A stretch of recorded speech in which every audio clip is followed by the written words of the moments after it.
राजनीति में ऐसे लोग विरले ही होते हैं जिनकी सादगी पर विरोधी भी फ्लैट हो जाते हैं, और ऐसे ही एक राजनेता हैं टीएस बाबा, जो इस वक्त हमारे साथ मौजूद हैं।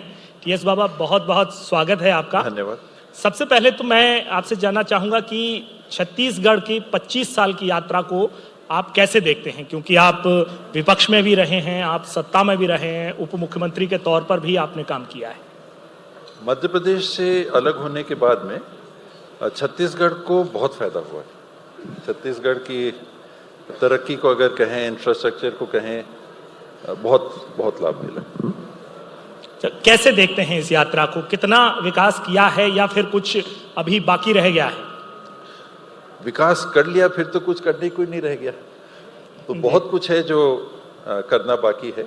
और हमेशा मन में ये बातें रहती हैं कि इन 25 सालों में भी शायद कुछ और भी किया जा सकता था, शायद ना हो पाया हो, और वो ठीक है। उन 25 सालों के अनुभव के आधार पे आगे की गति को और तेज करने की आवश्यकता है। अच्छा, आप सत्ता में भी रहे, जब छत्तीसगढ़ बना था तब भी कांग्रेस सत्ता में आई थी, उसके बाद 15 साल बाद फिर आई और 5 साल का पूरा कार्यकाल किया। आपको क्या लगता है कि वो 15 साल 5 साल इसको कैसे आप मानते हैं कि ये इसकी कोई तुलना आप कर पाएंगे? 3 साल छत्तीसगढ़ बनने के बाद चुनाव नहीं हुए थे। जो एमएलए पहले चुन के आए थे 98 में, उनका बहुमत छत्तीसगढ़ में कांग्रेस का था। कांग्रेस की सरकार बनी और स्वर्गीय अजीत जोगी जी चीफ मिनिस्टर बने। इन 3 सालों में वित्तीय स्थिति स्थायी रही, बजट पे स्ट्रेन नहीं आया। बहुत छोटा बजट था, 5-6 हज़ार करोड़ के आसपास के बजट से छत्तीसगढ़ प्रारंभ हुआ था। पेमेंट्स पहले ऐसा महसूस होता था कि ठेकेदारों को पेमेंट्स नहीं मिल पा रहे, उसमें सुधार आया। एडमिनिस्ट्रेटिव पकड़ ज़्यादा बेहतर हुई। सब चीज़ भोपाल से था, अब रायपुर से होने लगी, तो वो कसावट निश्चित रूप से आई। 15 साल तक भारतीय जनता पार्टी की उसके बाद सरकारें बनी और रमन सिंह जी ही 15 साल मुख्यमंत्री रहे। इनमें अपने तरह की बातें आई सामने, पीडीएस की बातें आई, अन्य बातें आई, जो केंद्र की सरकारें बदलती रहीं, एनडीए यूपीए दोनों की सरकारें आई, उनके प्राथमिकताओं के आधार पे भी काम हुए। यहाँ इंफ्रास्ट्रक्चर भी बढ़ा।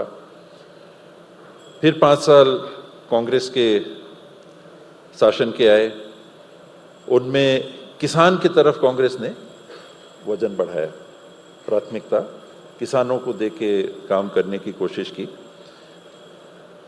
चुनाव हुआ, कांग्रेस फिर हारी और अभी 2 साल से भारतीय जनता पार्टी की सरकार है। विष्णुदेव साय जी मुख्यमंत्री के रूप में है, उनके कैबिनेट उनके साथी अभी काम देख रहे हैं। नहीं, अब मैं आपको बताता हूं कि मैंने ये सवाल क्यों पूछा, क्योंकि बीजेपी ने, जो अभी सत्ता में हैं और जब आप सत्ता में थे तो विपक्ष में थे, तो उन्होंने कहा, और अक्सर ये कहा जाता है कि हमने बनाया और हम ही संवारेंगे, तो आपसे कहाँ कमी रह गई? वो फिर राजनीति चालू हो जाती है। हम लोग बोलते हैं कि प्रस्ताव तो मध्य प्रदेश से गया जहां कांग्रेस की सरकार थी, दिग्विजय सिंह जी मुख्यमंत्री थे, राज्य का प्रस्ताव जाता तब तो केंद्र पास करती। पर ये सही है कि राज्य की सरकार ने जब पास किया, केंद्र की सरकार चाहती नहीं चाहती नहीं करती। पर अटल बिहारी जी प्रधानमंत्री थे, उनने क्रेडिट लेने की पहल की, हमने बनाया छत्तीसगढ़। संवारा किसने? संवारा तो सब ने। कोई एक कहे कि हम नहीं संवारा तो वो एक तरफा सी बात हो जाती है। बहुत सारे लोग हैं किसी दल के नहीं रहते, उनने भी अपना योगदान दिया। बहुत सारे व्यवसायी हैं, व्यापारी हैं, वो किसी दल में नहीं रहते सीधे तौर पे, उनने भी योगदान दिया। उद्योगपति हैं, उनने भी योगदान दिया। अधिकारी हैं, कर्मचारी हैं, वो सीधे तौर पे किसी राजनीतिक दल से नहीं। हम लोग का चश्मा भाजपा कांग्रेस तक सीमित हो जाता है। बहुत लोग हैं जिन लोगों ने योगदान दिया। मैंने जो शुरुआत में आपका जो परिचय दिया था, क्या ये वही साफगोई है जिसमें आपके विरोधी भी फ्लैट हो जाते हैं? तो मैं नहीं कह सकता, नुकसान भी होता है कहते हैं मुझे इसका। अच्छा, अब मैं जो अभी का जो बहुत ही ज्वलंत मुद्दा है नक्सलवाद का, उससे जुड़ा हुआ आपसे सवाल पूछना चाहता हूँ। अब चूंकि नक्सलवाद ढलान पर है और ये कहा जा रहा है कि मार्च 2026 तक नक्सलवाद पूरी तरह से समाप्त हो जाएगा। आपको क्या वजह लगती है, क्यों छत्तीसगढ़ जो है वो नक्सलवाद की चपेट में आ गया? ये चालू हुआ बंगाल में नक्सलवादी, एक विचारधारा जो सोचती है और समझती है कि हम प्रजातांत्रिक तरीके से या संविधानों के आधार पे आम लोगों का या पब्लिक का भला नहीं कर सकते। बंदूक के दम पे जब तक हम शासन को नहीं चलाएंगे, अर्थात ये जो प्रजातांत्रिक प्रक्रियाएं हैं इसमें बहुत सारी कमियां आ जाती हैं, भ्रष्टाचार से लेके शिथिलताओं से लेके बहुत सारी कमियां, दलगत को छोड़ के लोगों का हमको भला करना है तो हमको ऐसा शासन चाहिए। वो उनकी विचारधारा सीधे जो स्थापित तंत्र है उसको समाप्त करने की है। State of India, state of Chhattisgarh, ये खत्म। हम आएंगे, हम इसको चलाएंगे, अपने तरीके से चलाएंगे, लोगों के भले के लिए चलाएंगे, हम कर सकते हैं। ये जो तंत्र है ये लेन देन में इत्यादि ये सब में लग जाता है, ये लोगों का भला नहीं कर सकता, अपने ही सोचते हैं। ये जो तंत्र विचार बढ़ा आगे, वो कहाँ से तार हैं वो एक अलग बातें हैं, बाहर के हैं, अंदर के हैं, देश के अंदर के हैं, वो एक अलग बातें हैं। और उसने जब चुनौती दी तंत्र को कि 15 अगस्त को काला झंडा फहराएगा, तिरंगा नहीं फहराएगा, हम लोगों ने बहुत जगह देखा।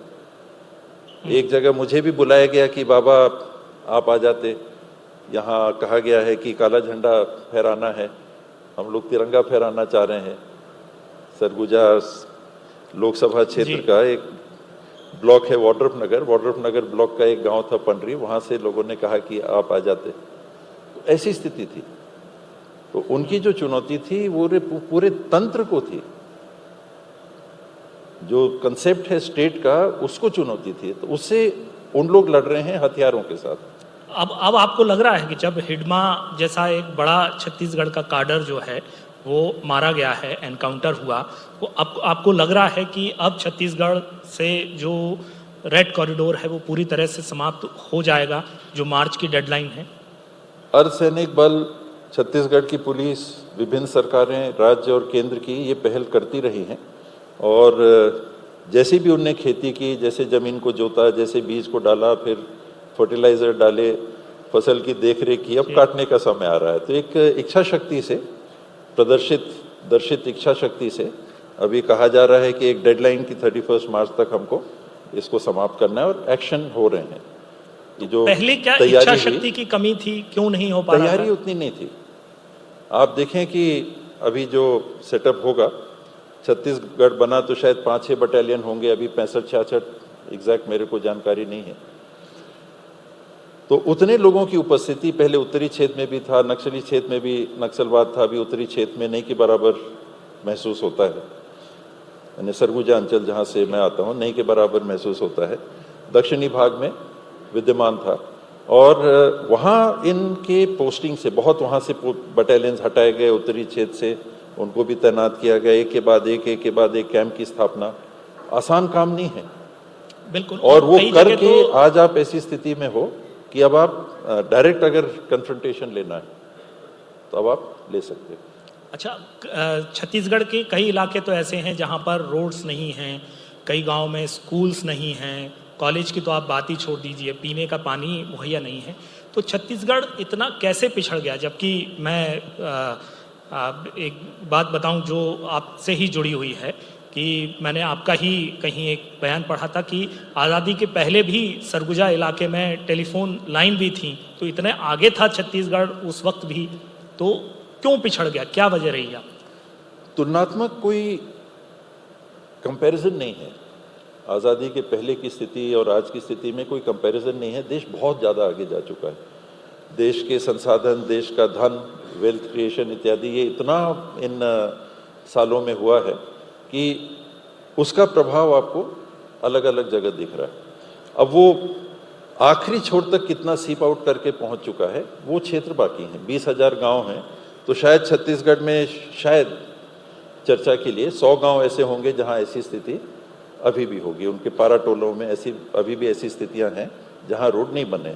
मीडिया के माध्यम से हम देखते हैं कि प्रसव में कोई महिला है तो उनको यहाँ झिलगी कहते हैं, उनको बैठा के कंधों पे लोग लेके आ रहे हैं, कभी रास्ते में प्रसव हो गया, इस तरह की बातें आती हैं। तो वो एक इशू को आप देखिए तो लगेगा पूरे छत्तीसगढ़ में ऐसा है। वास्तविक पहलू है कि ये है ऐसा, लेकिन शायद 100 गांवों में, उन 100 गांवों को भी हमको पूरी तरह से सुविधाओं से जोड़ना है, ताकि देखिए जो सुविधा रायपुर में मिल रही है वो छत्तीसगढ़ के हर गांव में मिल जाए, ये तो होने नहीं वाला, दुनिया में कहीं नहीं है, तो यहाँ भी नहीं होने वाला है। वो उंगलियां कहते हैं बराबर। क्या नहीं हम है उसका तो, सपना भी नहीं देख सकते? नहीं, वो वास्तविकता नहीं है, वो एक्सपेक्ट ही नहीं करना चाहिए, क्योंकि ऐसे केंद्र होंगे, आपको सुपर स्पेशलिटी अस्पताल खोलने हैं, तो क्या हर गांव में सुपर स्पेशलिटी अस्पताल खोल सकते? नहीं खोल सकते। हर ब्लॉक में खोल सकते? नहीं खोल सकते। वो व्यवस्था ही नहीं है, वो आपके पास मैन पावर ही नहीं है, और वो केसेस ही उतने नहीं आएंगे। तो ये केंद्रित स्थानों पे ऐसी इकाइयाँ आती हैं ज़्यादा सुविधा देने की, लेकिन प्राइमरी केयर आपको नहीं मिल रहा है किसी गांव में, तो वो प्रशासन शासन तंत्र की नंबर कटने वाली बात है। नहीं, मैं आपकी दाद देता हूं कि आप इस बात को इतनी साफगोई से कह पाते हैं कि हाँ ऐसा नहीं हो सकता है, और शायद यही वजह है कि बाबा कहीं राजनीति में मिसफिट हैं। मेरे पिताजी ने मेरे को कहा था राजनीति में मत आना, तो उनका जो अपने बच्चे का आकलन था कि शायद कॉलेज में ज़्यादा आदर्शवादी व्यक्ति होता है, समय आते आते बहुत कुछ समझौते आदमी कर लेता है, तो मेरे को उनने कहा था कि राजनीति में मत आना, लिख के चिट्ठी भेजी थी। जीवन में 2 चीज़ मेरे को कही, दोनों चीज़ मैं नहीं कर पाया। तो आपने पिताजी की बात मानी नहीं, या फिर एक्सीडेंटली कहीं एंट्री हो गई? एक्सीडेंटली नहीं, परिस्थिति ऐसी बन गई थी। नगर निगम नगर पालिका का चुनाव था और उसमें अध्यक्ष के चयन की बात थी। मैं राजनीति में नहीं था, मेरे अंकल पेरेंट्स की तरफ से वो देख रेख करते थे जिले में, तो अध्यक्ष की जब बात आई तो मैंने कहा कि काका साहब ये नहीं, किसी और को कर दीजिए। उनने कहा कि ये तो राजनीति में आएगा नहीं, कहे कि आप नहीं तो वो वहाँ मैं फंस गया। वो मेरे मन में इतना वो था कि नहीं, वो नहीं आने चाहिए, कुछ थे कारण। तो वैसे ये सवाल आपने जो कहा है, इस जवाब के बाद बेमानी है, लेकिन पूछना बहुत ज़रूरी है कि क्या कभी मन में टीस रह गई कि आप सीएम नहीं बन पाए?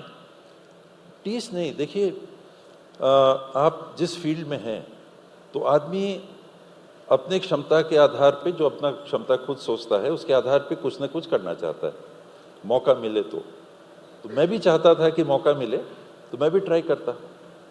नहीं मौका मिला तो आसान है कहना कि अरे टीएस बाबा होते तो ये हो जाता, आता तो पिटाई भी होती, ये नहीं किया, ऐसा नहीं हुआ, वैसा नहीं हुआ इत्यादि। पर ये मन में निश्चित रूप से ये बात रहती है कि मौका लगता तो हम ट्राई देखते कि। आप विपक्ष के नेता थे जब 2018 का चुनाव हुआ और जीते, कैंपेन कमेटी के भी शायद मैनिफेस्टो कमेटी के थे। जब इतनी बम्पर जीत मिली तो ये बात आई कि 2.5 साल का फॉर्मूला है। आज आप बता ही दीजिए कि वो सच क्या था। वो बता नहीं पा रहा हूँ क्योंकि मर्यादा मेंटेन करना पड़ रहा है पार्टी का। इसका मतलब हम समझ लें, वरना 4 लोगों को बुलाया गया था, सब जानते हैं, चरणदास महंत जी को, ताम्रध्वज साहू जी को, भूपेश जी को, मेरे को। चुनाव के रिजल्ट आए, 11 तारीख देर रात तक काउंटिंग चली।